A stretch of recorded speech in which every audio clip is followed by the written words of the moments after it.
ವಾಹನ ಸವಾರರಿಗೆ ಮತ್ತೆ ತೈಲ ದರ ಏರಿಕೆಯ ಬರೆ ಬೀಳ್ತಾ ಇದೆ. ಪೆಟ್ರೋಲ್ ಡೀಸೆಲ್ ರೇಟ್ ಮತ್ತಷ್ಟು ದುಬಾರಿ ಆಗ್ತಾ ಇದೆ. ಪೆಟ್ರೋಲ್ ದರ ಲೀಟರ್ಗೆ ₹2.90 ಹೆಚ್ಚಳ. ಡೀಸೆಲ್ ಪ್ರತಿ ಲೀಟರ್ಗೆ ₹2.81 ಹೆಚ್ಚಳ. ಈ ಹಿಂದೆ ಲೀಟರ್ ಪೆಟ್ರೋಲ್ ದರ ₹108.09 ಆಗಿತ್ತು. ಈಗ ಮತ್ತೆ ₹2.90 ಹೆಚ್ಚಳ. ದರ ಹೆಚ್ಚಳ ಬೆನ್ನಲ್ಲೇ ₹110.99 ಆಗಿದೆ. ಇನ್ನು ಡೀಸೆಲ್ ದರ ₹95.99 ಇಂದ ₹98.80 ಏರಿಕೆಯಾಗಿದೆ. ಕಳೆದ 10 ದಿನಗಳಲ್ಲಿ 4ನೇ ಬಾರಿಗೆ ತೈಲ ದರ ಏರಿಕೆ ಆಗಿದೆ. ನಿರೀಕ್ಷಿತವೇ ಆಗಿತ್ತು ಇದು. ಇನ್ನಷ್ಟು ಮುಂದಿನ ದಿನಗಳಲ್ಲಿ ತೈಲ ದರ ಏರಿಕೆ ಹೆಚ್ಚಳ ಆಗಲಿದೆ ಅಂತಾನೆ ತಜ್ಞರು ಹೇಳಿದ್ದಂಥದ್ದು. ಇದು ಇಲ್ಲಿಗೆ ನಿಲ್ಲಲ್ಲ, ಹೆಚ್ಚಳ ಆಗ್ತಾ ಹೋಗುತ್ತೆ ಅಂತಾನೆ. ಆದ್ರೆ ಜನಸಾಮಾನ್ಯರಿಗೆ ಆದಾಯ ಎಲ್ಲೂ ಕೂಡ ಹೆಚ್ಚಳ ಆಗ್ತಾ ಇಲ್ಲ. ಸಾಕಷ್ಟು ದೊಡ್ಡ ಹೊರೆಯನ್ನ ಇದು ಹೊರಿಸ್ತಾ ಇದೆ. ನೋಡಿ, ₹2 ಪೆಟ್ರೋಲ್ ಪ್ರತಿ ಲೀಟರ್ಗೆ ಜಾಸ್ತಿ ಆದ್ರೂ ಕೂಡ ಅದು ಬೇರೆ ಬೇರೆ ವಸ್ತುಗಳ ಮೇಲೆ, ಅಂದ್ರೆ ಸರಕು ಸಾಗಾಣಿಕೆಯ ಒಟ್ಟು ದರ ಸಿಕ್ಕಾಪಟ್ಟೆ ಜಾಸ್ತಿ ಆಗುತ್ತೆ. ಅದು ಬೇರೆ ಎಲ್ಲ ವಸ್ತುಗಳ ಬೆಲೆ ಏರಿಕೆಗೆ ಕಾರಣವಾಗ್ತಾ ಹೋಗುತ್ತೆ. ಹಾಗಾಗಿ ₹2 ಪೆಟ್ರೋಲ್ ದರ ಹೆಚ್ಚಳ ಅಂತ ಅನ್ನೋದು ಬೇರೆ ಯಾವುದೋ ವಸ್ತುವಿನ ಬೆಲೆ ₹10 ಜಾಸ್ತಿ ಆಗೋದಕ್ಕೆ ಕಾರಣ ಆಗ್ಬೋದು, ಅಥವಾ ಇನ್ನೂ ಜಾಸ್ತಿ ಆಗೋದಕ್ಕೆ ಕಾರಣ ಆಗ್ಬೋದು. ಊಟ ತಿಂಡಿಗಳ ಬೆಲೆ ಇರ್ಬೋದು, ಸರಕು ಸಾಗಾಣಿಕೆಯ ಬೆಲೆ ಇರ್ಬೋದು, ಮಾರುಕಟ್ಟೆಯಲ್ಲಿ ವಸ್ತುಗಳ ದರ ಇರಬಹುದು, ಎಲ್ಲವೂ ಕೂಡ ಏರಿಕೆ ಆಗ್ತಾ ಹೋಗುತ್ತೆ. ಹಾಗಾಗಿ ಪೆಟ್ರೋಲ್ ಡೀಸೆಲ್ ಮೇಲೆಯೇ ಅತ್ಯಂತ ಹೆಚ್ಚಿನ ಭಾಗ ಅವಲಂಬಿತ ಆಗಿರತಕ್ಕಂಥ ದೇಶದಲ್ಲಿ ಪೆಟ್ರೋಲ್ ಡೀಸೆಲ್ ದರ ಇಷ್ಟೊಂದು ಹೆಚ್ಚಳ ಆಗ್ತಾ ಇರುವಂತದ್ದು ಬಹುದೊಡ್ಡ ಪರಿಣಾಮವನ್ನು ಬೀರುತ್ತೆ ಜನಜೀವನದ ಮೇಲೆ.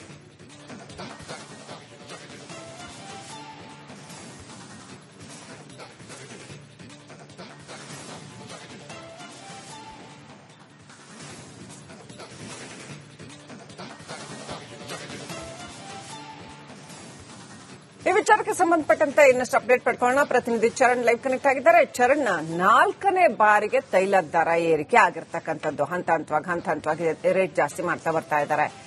ಜನರ ರಿಯಾಕ್ಷನ್ ಏನಿದೆ ಚರಣ್? ಜನ ಸಾಕಷ್ಟು ಹೈರಾಣ ಆಗಿದ್ದಾರೆ ಒಂದ್ ಕಡೆ, ಜೊತೆಗೆ ವ್ಯಾಪಾರಿಗಳು ಈ ರೇಟ್ ಜಾಸ್ತಿ ಆಗ್ತಾ ಹೋದ್ರೆ ಯಾರಿಗೂ ಇದರಿಂದ ಭಾರಿ ಏನು ಲಾಭ ಇಲ್ಲ, ಯಾಕಂದ್ರೆ ಅವರು ಪೇ ಮಾಡಲೇಬೇಕಾಗತ್ತೆ. ಹಾಗಾಗಿ ಒಟ್ಟು ಗ್ರೌಂಡ್ ಅಲ್ಲಿ ಜನರ ರಿಯಾಕ್ಷನ್ಸ್ ಏನಿದೆ, ಏನು ಪರಿಣಾಮಗಳಿದೆ? ಎಸ್ ಶ್ರೀಲಕ್ಷ್ಮಿ, ದಿನದಿಂದ ದಿನಕ್ಕೆ ಪೆಟ್ರೋಲ್ ದರ ಏರಿಕೆ ಆಗ್ತಾ ಇದೆ. ಅದರಲ್ಲೂ ಕಳೆದ 10 ದಿನದ ಅಂತರದಲ್ಲಿ 4ನೇ ಬಾರಿಗೆ ಪೆಟ್ರೋಲ್ ದರ ಏರಿಕೆ ಆಗ್ತಾ ಇರುವಂತದ್ದು. ಮೇ 15ರಿಂದ ಈ ಒಂದು ಪೆಟ್ರೋಲ್ ಮತ್ತೆ ಡೀಸೆಲ್ ದರ ಏರಿಕೆ ಆಗ್ತಾ ಇದೆ. ಅದರಂತೆ 10 ದಿನದಲ್ಲಿ 4ನೇ ಬಾರಿಗೆ ಇದೀಗ ಪೆಟ್ರೋಲ್ ದರ ಏರಿಕೆ ಆಗ್ತಾ ಇರುವಂತದ್ದು. ನಿನ್ನೆ ₹108 ಇತ್ತು, ಆದರೆ ಇವತ್ತು ₹110.90 ಈ ಒಂದು ಪೆಟ್ರೋಲ್ ದರ ಏರಿಕೆ ಆಗಿರುವಂತದ್ದು. ಇದರಿಂದಾಗಿ ಮುಂದಿನ ದಿನಗಳಲ್ಲಿ ಬೇರೆ ಬೇರೆ ಹಂತಗಳಲ್ಲಿ ದರ ಏರಿಕೆ ಆಗುವಂತಹ ಸಾಧ್ಯತೆಗಳು ಕೂಡ ಇರುತ್ತೆ. ಯಾಕಂತ ಹೇಳಿದ್ರೆ ಪೆಟ್ರೋಲ್ ಮತ್ತೆ ಡೀಸೆಲ್ನ ದರ ಏರಿಕೆ ಆದಂತಹ ಸಂದರ್ಭದಲ್ಲಿ ಸಾಮಾನ್ಯವಾಗಿ ತರಕಾರಿಗಳಾಗಿರಬಹುದು, ಅದರ ಜೊತೆಗೆ ಬೇರೆ ಬೇರೆ ಗೂಡ್ಸ್ಗಳೇನಿರ್ತವೆ ಮತ್ತೆ ವಾಹನಗಳೇನಿರ್ತವೆ ಅವುಗಳ ದರಗಳು ಕೂಡ ಏರಿಕೆ ಆಗುತ್ತೆ. ಮೊದಲ ಬಾರಿ ಮೇ 15ರಂದು ದರ ಏರಿಕೆ ಆದಂತಹ ಸಂದರ್ಭದಲ್ಲಿ ಅನೇಕ ಹಂತಗಳಲ್ಲಿ ಬೇರೆ ಬೇರೆ ವಿಭಾಗಗಳಲ್ಲಿ ಅಂತ ಹೇಳಿದ್ರೆ ಖಾಸಗಿ ಬಸ್ಗಳಾಗಿರಬಹುದು, ಗೂಡ್ಸ್ ವಾಹನಗಳಾಗಿರಬಹುದು, ಅವೆಲ್ಲವೂ ಕೂಡ ದರ ಏರಿಕೆನ ಮಾಡೋದಕ್ಕೆ ಮುಂದಾಗಿತ್ತು. ಅದಾದ ಬಳಿಕ ಪೆಟ್ರೋಲ್ ಮತ್ತೆ ಡೀಸೆಲ್ನ ದರ ಕುಸಿಯುತ್ತೆ ಅನ್ನುವಂತಹ ನಿರೀಕ್ಷೆ ಒಂದಿಷ್ಟು ಜನರಲ್ಲಿತ್ತು. ಆದ್ರೆ ಅದು ಹುಸಿಯಾಗಿ ಇದೀಗ ಮತ್ತೆ ದರ ಏರಿಕೆ ಆಗ್ತಾ ಇರುವಂತದ್ದು. ಸತತವಾಗಿ 4ನೇ ಬಾರಿ ದರ ಏರಿಕೆ ಆಗ್ತಾ ಇರೋದ್ರಿಂದಾಗಿ ಒಂದು ಕಡೆಯಲ್ಲಿ ವಾಹನ ಸವಾರರಿಗೆ ಶಾಕ್ ಎದುರಾಗ್ತಾ ಇದೆ. ದಿನನಿತ್ಯ ಪೆಟ್ರೋಲ್ ಅನ್ನ ಬಳಕೆ ಮಾಡುವಂತಹ ವಾಹನ ಸವಾರರೇನಿದ್ದಾರೆ ಅವರಿಗೆ ಒಂದಿಷ್ಟು ಆತಂಕ ನಿರ್ಮಾಣ ಆಗ್ತಾ ಇದೆ. ಈ ಮಧ್ಯದಲ್ಲಿ ಜನಸಾಮಾನ್ಯರು ಜೀವನ ಹೇಗೆ ನಡೆಸೋದು ಅನ್ನುವಂತಹ ಭಯಗಳು ಕೂಡ ಶುರುವಾಗಿರುವಂತದ್ದು. ಯಾಕಂತ ಹೇಳಿದ್ರೆ ಒಂದು ಕಡೆಯಲ್ಲಿ ಪೆಟ್ರೋಲ್ ಡೀಸೆಲ್ನ ದರ ಏರಿಕೆ ಆದಂತಹ ಸಂದರ್ಭದಲ್ಲಿ ಪ್ರತಿಯೊಂದರ ದರವೂ ಕೂಡ ಏರಿಕೆ ಆಗುವಂತಹ ಸಾಧ್ಯತೆಗಳಿರುತ್ತೆ. ಪ್ರತಿಯೊಂದು ಗೂಡ್ಸ್ ಆಗಿರಬಹುದು, ಆಹಾರ ಪದಾರ್ಥಗಳಾಗಿರಬಹುದು, ತರಕಾರಿಗಳಾಗಿರಬಹುದು, ಹಾಲಾಗಿರಬಹುದು, ಇನ್ನಿತರ ಪದಾರ್ಥಗಳೇನಿದೆ ಅವುಗಳ ಮೇಲೆ ಕೂಡ ದರಗಳು ಏರಿಕೆ ಆಗುತ್ತೆ. ಮುಂದಿನ ಹಂತವಾಗಿ ಈ ಒಂದು ಪೆಟ್ರೋಲ್ ಮತ್ತೆ ಡೀಸೆಲ್ ದರ ಏರಿಕೆ ಆಗುತ್ತಾ ಅನ್ನುವಂತ ಮತ್ತೊಂದು ಭಯ ಇದೀಗ ಜನಸಾಮಾನ್ಯರನ್ನ ಕಾಡ್ತಾ ಇರುವಂತದ್ದು. ಇದೇ ರೀತಿ ಮುಂದುವರೆದ್ರೆ ಜೀವನ ನಡೆಸೋದು ಹೇಗೆ ಅನ್ನುವಂತಹ ಪ್ರಶ್ನೆ ಕೂಡ ಜನಸಾಮಾನ್ಯರಲ್ಲಿ ಮೂಡ್ತಾ ಇರುವಂತದ್ದು. Srilakshmi, thank you Charan ಡೀಟೇಲ್ಸ್ಗಾಗಿ.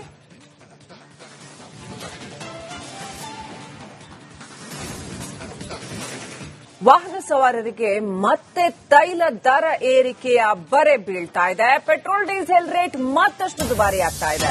Petrol ದರ ಲೀಟರ್ಗೆ ₹2.90 ಹೆಚ್ಚಳ.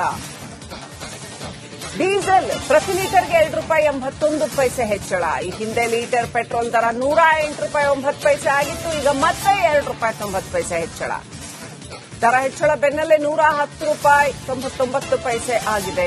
ಇನ್ನು ಡೀಸೆಲ್ ದರ 95 ರೂಪಾಯಿ 99 ಪೈಸೆಯಿಂದ 98 ರೂಪಾಯಿ 80 ಪೈಸೆಗೆ ಏರಿಕೆಯಾಗಿದೆ. ಕಳೆದ 10 ದಿನಗಳಲ್ಲಿ 4ನೇ ಬಾರಿಗೆ ತೈಲ ದರ ಏರಿಕೆ ಆಗಿದೆ. ನಿರೀಕ್ಷಿತವೇ ಆಗಿತ್ತು ಇದು. ಇನ್ನಷ್ಟು ಮುಂದಿನ ದಿನಗಳಲ್ಲಿ ತೈಲ ದರ ಏರಿಕೆ ಹೆಚ್ಚಳ ಆಗಲಿದೆ ಅಂತಾನೆ ತಜ್ಞರು ಹೇಳಿದ್ದಂಥದ್ದು. ಇದು ಇಲ್ಲಿಗೆ ನಿಲ್ಲಲ್ಲ, ಹೆಚ್ಚಳ ಆಗ್ತಾ ಹೋಗುತ್ತೆ ಅಂತಾನೆ. ಆದ್ರೆ ಜನಸಾಮಾನ್ಯರಿಗೆ ಆದಾಯ ಎಲ್ಲೂ ಕೂಡ ಹೆಚ್ಚಳ ಆಗ್ತಾ ಇಲ್ಲ. ಸಾಕಷ್ಟು ದೊಡ್ಡ ಹೊರೆಯನ್ನ ಇದು ಹೊರಿಸ್ತಾ ಇದೆ. ನೋಡಿ, 2 ರೂಪಾಯಿ ಪೆಟ್ರೋಲ್ ಪ್ರತಿ ಲೀಟರ್ಗೆ ಜಾಸ್ತಿ ಆದ್ರೂ ಕೂಡ ಅದು ಬೇರೆ ಬೇರೆ ವಸ್ತುಗಳ ಮೇಲೆ, ಅಂದ್ರೆ ಸರಕು ಸಾಗಾಣಿಕೆಯ ಒಟ್ಟು ದರ ಸಿಕ್ಕಾಪಟ್ಟೆ ಜಾಸ್ತಿ ಆಗುತ್ತೆ. ಅದು ಬೇರೆ ಎಲ್ಲ ವಸ್ತುಗಳ ಬೆಲೆ ಏರಿಕೆಗೆ ಕಾರಣವಾಗ್ತಾ ಹೋಗುತ್ತೆ. ಹಾಗಾಗಿ 2 ರೂಪಾಯಿ ಪೆಟ್ರೋಲ್ ದರ ಹೆಚ್ಚಳ ಅಂತ ಅನ್ನೋದು ಬೇರೆ ಯಾವುದೋ ವಸ್ತುವಿನ ಬೆಲೆ 10 ರೂಪಾಯಿ ಜಾಸ್ತಿ ಆಗೋದಕ್ಕೆ ಕಾರಣ ಆಗ್ಬೋದು, ಅಥವಾ ಇನ್ನೂ ಜಾಸ್ತಿ ಆಗೋದಕ್ಕೆ ಕಾರಣ ಆಗ್ಬೋದು. ಊಟ ತಿಂಡಿಗಳ ಬೆಲೆ ಇರ್ಬೋದು, ಸರಕು ಸಾಗಾಣಿಕೆಯ ಬೆಲೆ ಇರ್ಬೋದು, ಮಾರುಕಟ್ಟೆಯಲ್ಲಿ ವಸ್ತುಗಳ ದರ ಇರಬಹುದು, ಎಲ್ಲವೂ ಕೂಡ ಏರಿಕೆ ಆಗ್ತಾ ಹೋಗುತ್ತೆ.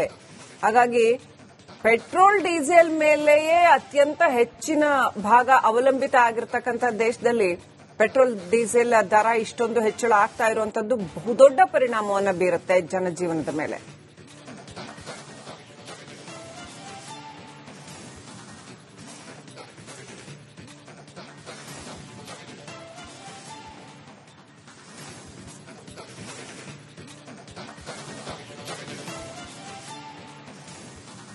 ಈ ವಿಚಾರಕ್ಕೆ ಸಂಬಂಧಪಟ್ಟಂತೆ ಇನ್ನಷ್ಟು ಅಪ್ಡೇಟ್ ಪಡ್ಕೊಳ್ಳೋಣ. ಪ್ರತಿನಿಧಿ ಚರಣ್ ಲೈವ್ ಕನೆಕ್ಟ್ ಆಗಿದ್ದಾರೆ. ಚರಣ್, 4ನೇ ಬಾರಿಗೆ ತೈಲ ದರ ಏರಿಕೆ ಆಗಿರ್ತಕ್ಕಂಥದ್ದು. ಹಂತ ಹಂತವಾಗಿ ರೇಟ್ ಜಾಸ್ತಿ ಮಾಡ್ತಾ ಬರ್ತಾ ಇದ್ದಾರೆ.